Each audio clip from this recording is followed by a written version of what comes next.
We have not embraced technology, for example. We've not even considered technology. I don't think there's even a strong policy that will nudge us in that direction. There have been these individual efforts by private citizens to do something as far as that is concerned. You yourself doing code school, this is something that should have come from the government. It should have come from, if not the government, the private school system themselves, not a private individual like you who's trying to initiate and bring something like that. You have schools, state schools, providing coding in schools in various parts of South Asia, for example. So we've missed, I think, a lot of opportunities in that sense. I mean, I can go on and on. This is an area which is very close to my heart.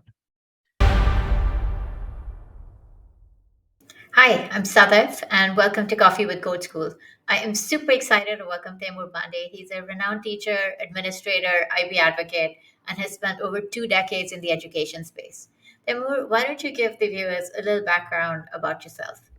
My name is Taimur Bandey. I am an educationist. I've been serving the education industry for the last 24 years in various capacities as a teacher, mentor, school leader, both in the International Baccalaureate as well as the Cambridge stream. Presently, I am setting up IB schools and IB programs across the country, and I'm also an advisor to an edtech company. Lately, I've been also helping the government in the education reforms program. What do you think would be critical 21st century skills? Because we're sitting well into the 21st century, right? It's like 2023 now. We have to understand what generation we are dealing with. We're dealing with a generation that learned to do this first and then hold a pen. We're dealing with a generation that is growing up with chat GPT around them. They have digital arts around them. We are growing with a generation that is now talking about a metaverse, the concept of what a metaverse is all about. They are looking at Python and they're looking at Bitsbox, etc. in their early years. We are talking about a generation that is now working on the laptop 24/7. They're going for e-assessments, for example. They see artificial intelligence not just when they put their hand under the soap bar, they see artificial intelligence everywhere, and it's a growing pattern. So you are talking about a generation that is growing up in that environment, something that we weren't able to do. So they're natives of technology. Now, how do you deal with natives of technology? By teaching them how to deal with technology, how to create technology, and how to encompass and live with technology, perhaps even evolve technology on their own. We are dealing with a generation that should be taught how to start a startup, how to be a job maker, not just a job seeker.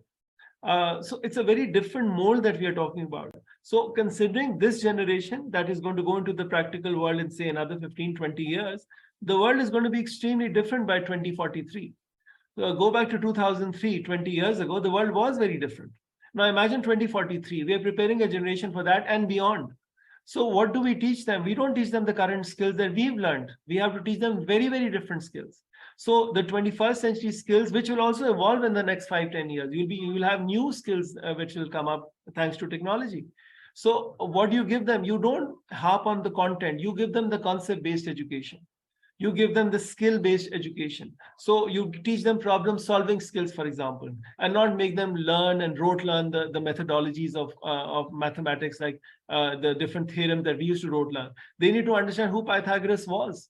Where does he come from? So while you give them the arts, you give them who Leonardo da Vinci was. What was his mindset? Where did he stem from? What was the character and workings of his mind? So you go into the history part of what is. So they understand the holistic nature of the theorems, and in this case, architecture or war strategies, etc.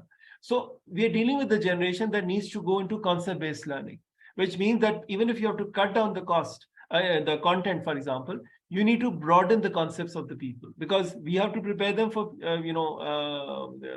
future professions that are not even there today.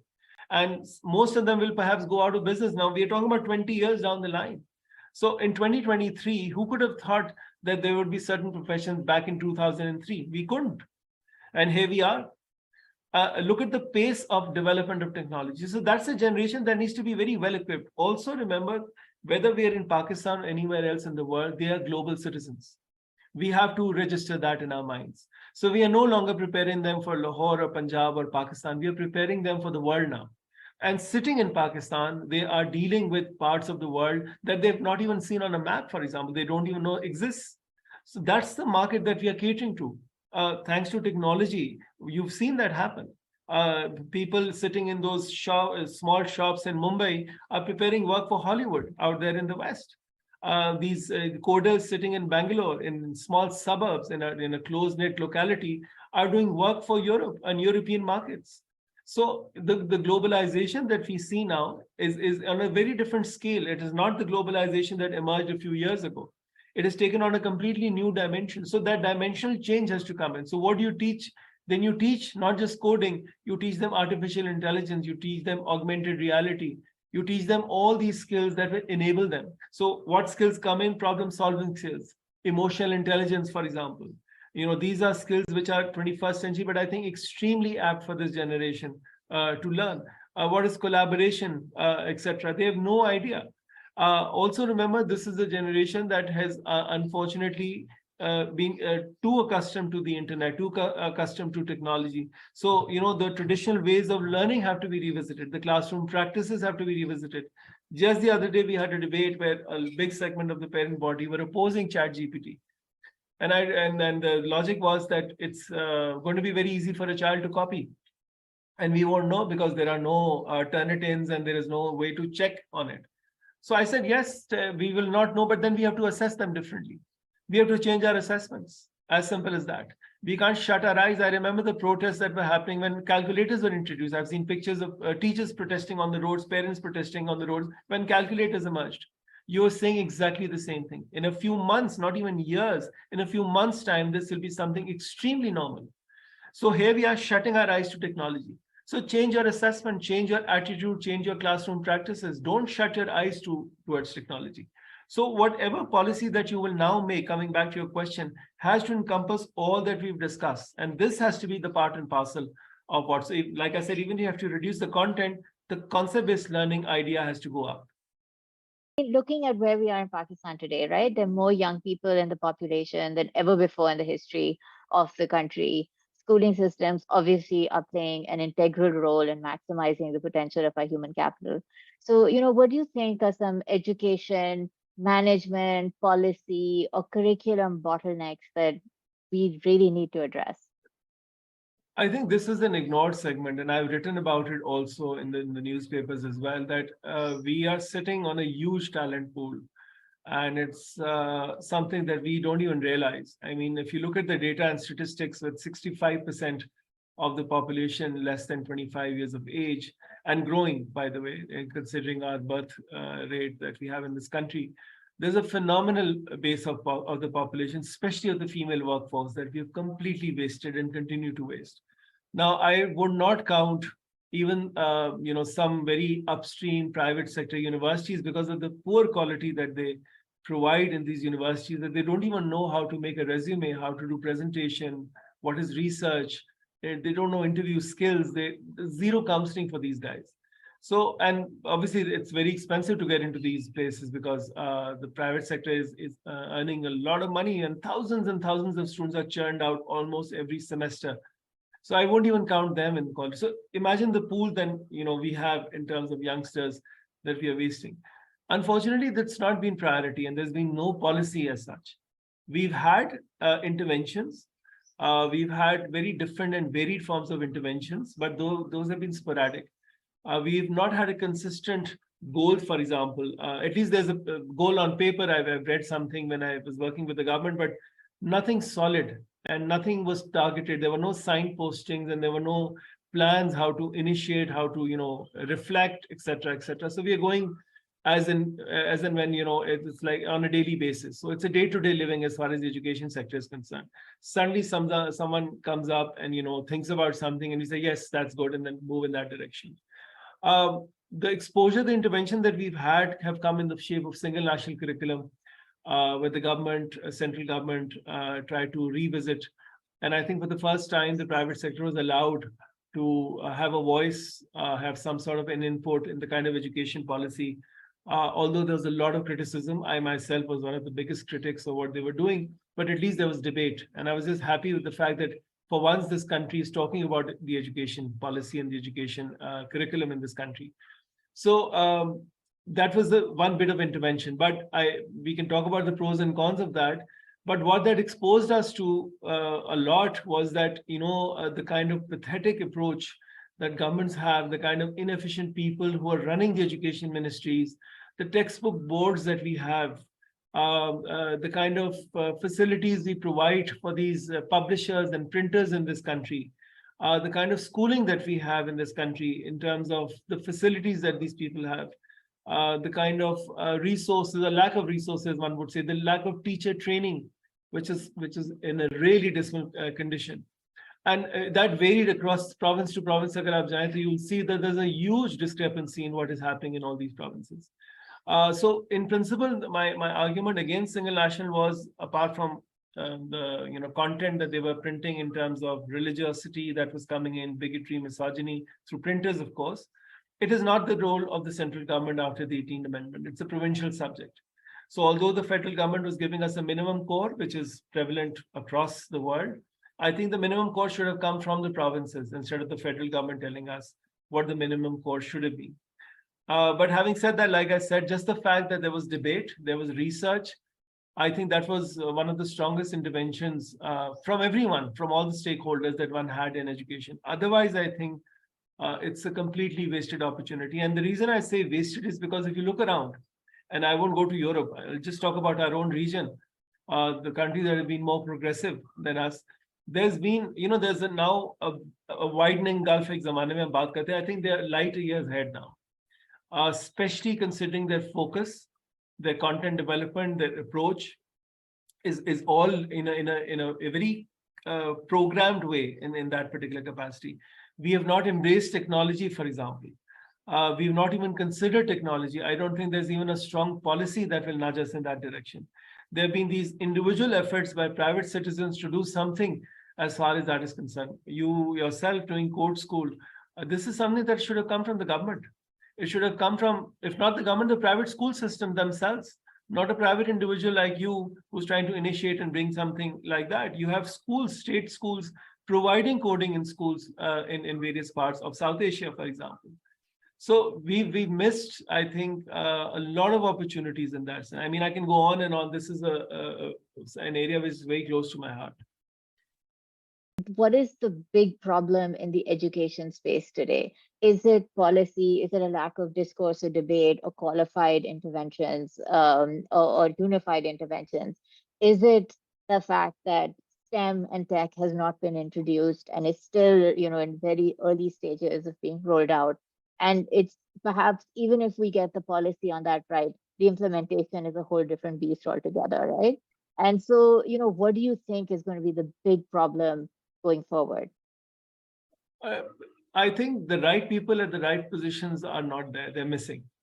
And this is something I've spoken to many people about. I was doing workshops with these legislators from different political parties, and I begged them. I said, I understand that education ministry is not a priority. It's not a very lucrative position to grab. And I know you have coalition government, so you throw away these positions to various smaller party heads and people that you feel you just have to compensate. So it's not priority for you. So while you have a very technical minister as the finance minister, because you feel it's a technical industry, education also is a very technical industry. You had a technical health minister in the previous government, and he did a very good job because he came from the medical profession. So you need similarly an educationist to run the education ministry. You can't just throw it away to anyone who thinks that they can provide education and have no idea about what education is all. They've never been inside a classroom, leave alone understanding the education industry. So the problem stems from there. Now, you and I can do a lot in a private capacity, but our outreach, our parameters are extremely myopic and limited considering the mass base that we've been talking about. We're talking about millions of children. So it has to come from the government, no matter how much in the NGO sector, the private sector, the philanthropists, foreign funded organizations do. End of the day, it has to be the government. It has to be the government's initiative that will take this on. So that is the core of the problem. Now, over there, and since my interaction over the last 1 year, there have been the piles and piles of policies that have been made. We're not short of policies, and some very good policies, on the ground policies. You have these amazing writers who write every now and then in the newspaper suggesting various efforts within, because education is a very vast platform. It's not a limited area.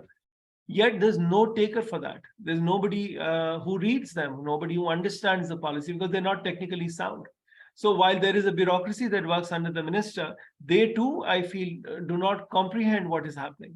So when you have an education minister that is spewing venom, I mean, the kind of language that he uses, or when you have an education minister that doesn't even know what kind of education systems prevail in the country, it's a very, very sorry situation. So I think that the change has to come from there. We can talk about all these brilliant efforts which are happening in the country, but I'm sorry that will not have an impact that we need, an impact that we deserve in this country. So it has to come from the top. There, unfortunately, it is not priority. I mean, these are good words that we see that education is what we need. We need more budget. We've got a phenomenal education budget. I think after the defense budget, education budget is one of the biggest. But where is that money going, and what contribution has that budget made in this country over the last so many years? That's the question we need to ask. People at the helm, what is their mindset? You talk about technology, forget about technology. They don't even understand the importance of history. They don't understand the importance of arts and music, for example. We have one province that introduced music, and there's a phenomenal response amongst children, amongst students, etc. We have history icons that if you put in, the people charge you with blasphemy. People have issues with certain icons that you put in. So, I mean, if you forget about technology, comes pretty far out then, if we don't even understand these other fundamentals, the role literature plays and all of these areas. So, I mean, there's a lot to do. There's a lot of, negativity and skepticism within this ambit as well. But I think at the same time, there's tremendous potential.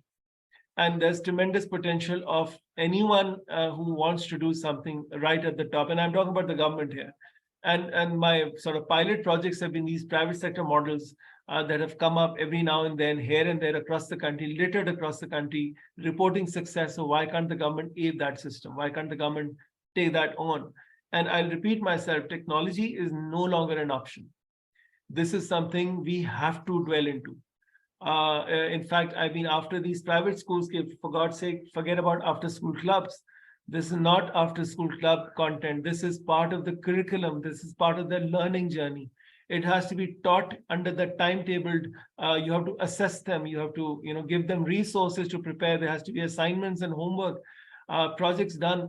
This is not something that we can leave as just an after-school optional club that whosoever pays will join that particular club. We are not in that position anymore. So this is something we have to take on in a very holistic way as part of the curriculum. But like I said, the problems are so far and wide that this falls, right at the end of that spectrum, unfortunately. That's really interesting. You've touched on so many different things. And this is my last question, because you're essentially talking about reform, right? You're talking about education reform at the child level, like going into the classrooms and changing what we teach and how we teach it and how we evaluate what we're teaching. And education is one of the most conservative industries on the planet, right? I would say it's the most resistant to change. And so are you hopeful? Do you think this is going to happen in the future, or are you pessimistic? No, I think, like I said, we don't have a choice. And whether the government sleeps on it and doesn't do anything, the private sector will do it. You and I will do it. You are doing it already in your own capacity as code school. This code school should have been on a national level. This should have been done, like I said, by private schools themselves, instead of looking for people like you to emerge and suddenly provide for. When dealing with the EdTech, one of the first things I told them with one of the companies that I was helping, I said, you have to change your mindset. So in a brick and mortar situation, we create a school which can house 200 students. So the school is marketing itself and making sure that you run full capacity, that is 200 students. Now, what has happened is you reverse it. Now that school is going to 200,000 houses through EdTech. So you change the mentality. Instead of waiting for those 200 kids to you, the school will now go into those 200,000 houses or whatever number there is. So how do you approach them? You use technology. You use the technology and you reach their houses. And in Pakistan's case, this is something I've pitched to the government also. You are dealing with people that have never been to school. You're dealing with women who've not been given the opportunity, which is more than 50% in this country. You're dealing with differently abled yet extremely gifted and talented students. You're dealing with men who've never had the finances to go to a school or never had a school in their vicinity. So you're dealing with a huge population through technology that can be taken on. Thank you so much. I have so many other questions, but we're on time. Really appreciate you taking our time from your busy schedule. And this was such a great conversation. Thank you. Thank you.